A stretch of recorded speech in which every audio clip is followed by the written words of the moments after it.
Welcome to the 2022 year-end review of my YouTube channel. I just wanted to take this time to go over some of the things I did this year, maybe take a little look at the analytics, and take a look at what my plans are for next year. In 2022, I made 41 food review videos.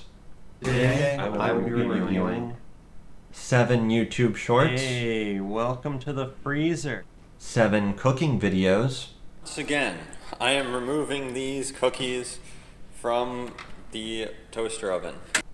And a few other assorted videos like the Arizona iced tea tier list, and that one time where I accidentally reviewed something twice. Overall this year, as of December 29th, which is when I'm recording, I got 39k views, 303 comments, 956 watch hours, and 171 subscribers. Now that's of course not huge in the grand scheme of YouTube, but if you think about it, like 171 people in a room would be a lot of people. 956 is a lot of hours. But how did I do overall? Well, the answer to that is kind of poorly, especially compared to last year. In 2021, I got 43k views, 466 comments, 1,206 watch hours, and 219 subscribers. A bit of a difference there. Looking at some of my analytics, there was like a 10 to 20% decrease in stats going from 2021 to 2022. But 2021 did perform way better than 2020 with almost a 200% growth on stats. Now, if you take a look at the bigger picture, the lifetime watch hours for my channel, for example, you'll see clear growth through 2020 and in the beginning of 2021, and then there's just a slow decline into 2022 and sort of continuing to the end. Maybe leveling off a little bit there, but it's not great. And that's sort of something that I think I need to really try to reverse. So let's go over what all happened this year chronologically. Well, I started this year just making normal reviews, and that was probably most of the year. Occasionally I'd have something like the iced tea tier list pop up, but it was mostly reviews. There is one thing I'd like to note. Around June, it looks like the views are notably lower on average than before. And I think I noticed that. It's hard to remember exactly when I noticed, but I did notice that my videos were getting less views in the first week than previously, and that demoralized me a little bit. And I sort of gotten the point where I was just sort of going through the motions, making the same formulaic videos, and then the Campbell's chicken noodle soup video happened. Now, for a viewer, and really myself when making this, there was nothing special about that video. I have no idea why that video blew up. Even in the video, I didn't even review it properly because it was condensed soup, but I didn't add water. So, I don't know what happened, but the YouTube algorithm seemingly promoted it to a bunch of new people, and it's now one of the most popular videos on my channel. When that happened, I got a big morale boost, and I decided I wanted to try a little bit harder. Of course, none of the reviews after that were able to replicate that success really at all. And that's when I decided to experiment a little bit. So that's when I started YouTube Shorts. So for the YouTube Shorts, I decided to take the intros, which I wanted to keep because I feel like they're kind of interesting and fun. But I also felt like maybe they were scaring too many people away because you click on a review and then you get hit with stock photos badly animated making a joke that's kind of obscure and forced. So I figured, hey, those are short, I can probably fit them in YouTube Shorts, let's see how it does. Now the issue with YouTube Shorts is they really feel random in performance. It seems like you post one, and then within the first few hours, if the YouTube algorithm decides to, which it doesn't always decide to, it'll put it on the Shorts feed for a few minutes, you'll get a bunch of views, and then it dies. And that is the trend that happened to basically all of the YouTube Shorts I posted, except the ones that just flopped completely. On top of that, if we take a look at the YouTube partnership requirements, becoming a YouTube partner is kind of the big goal of you sort of made it. And that for Shorts is 10 million shorts views in 3 months, which was just not gonna happen. And to top it off, watch hours from shorts don't count towards the 4,000 watch hours in a year you need in order to become partnered the long form video way. And so that's really why I stopped posting shorts. Something else about the intros is that they took a long time to come up with and make compared to the rest of the videos. It was really, really difficult to try to come up with an interesting joke that worked.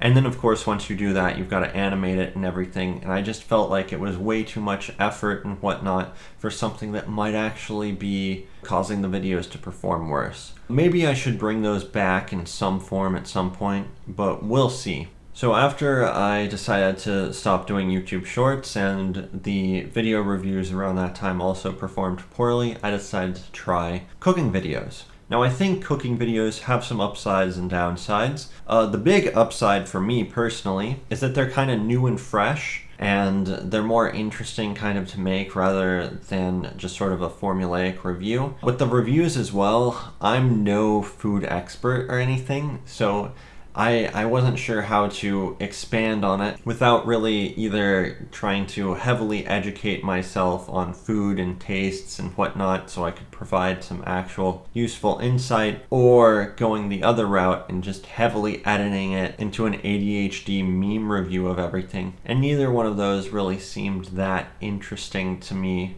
as a pursuit. But with cooking, I at least offer that I have no idea what I'm doing, and hopefully that makes it slightly entertaining. And of course, I'm also learning sort of how to cook, which is a benefit for me. And I think there's also a lot of room to improve production-wise. Whereas with the review videos, again, I felt like I was in a rut and I didn't know how to change it up. Now, the big downside of the cooking videos, though, is it has no reach outside of subscribers. It's like 90% subscribers watching, whereas the other reviews are mostly unsubscribed people watching. Now, that doesn't really matter that much for the other reviews because none of those really were pulling in subscribers very fast, so I don't think it's that big a loss.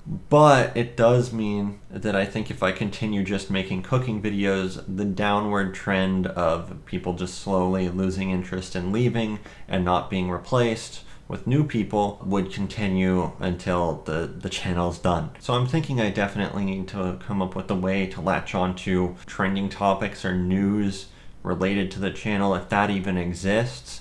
That's why I did the mac and cheese lawsuit thing, because that seemed somewhat like that. So I may try to find more things like that to highlight and make videos about, because that hopefully is somewhat entertaining for subscribers, but also maybe some random people might be interested in it.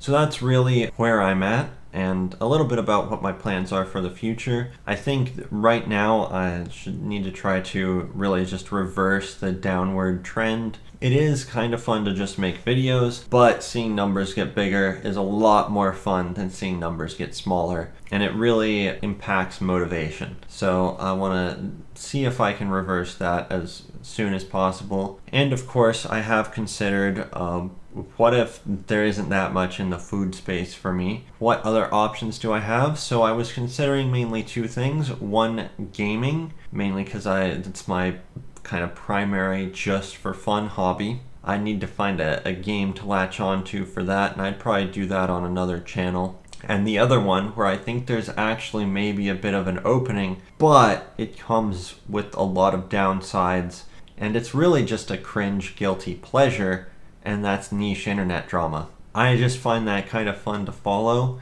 and I think if you go niche enough, there isn't really anybody highlighting a lot of the stuff going on like obscure web forums and whatnot. But that's something that could definitely come back to haunt me if I get involved in some internet drama thing. Anyway, let me know if you guys have any other ideas. Right now, the plan is continue the cooking videos and try to find some sort of trending topic news or something interesting in the microwave meal sort of food space and try to make videos about that. I think maybe then at January I should take another look at the analytics, see if I've stabilized, I'm going down or up, And if I'm still going down, then I really need to just reconsider everything entirely, or just evaluate if I want to just make videos for the fun of it versus actually trying to boost analytics a little bit. Anyway, I think that's it for the 2022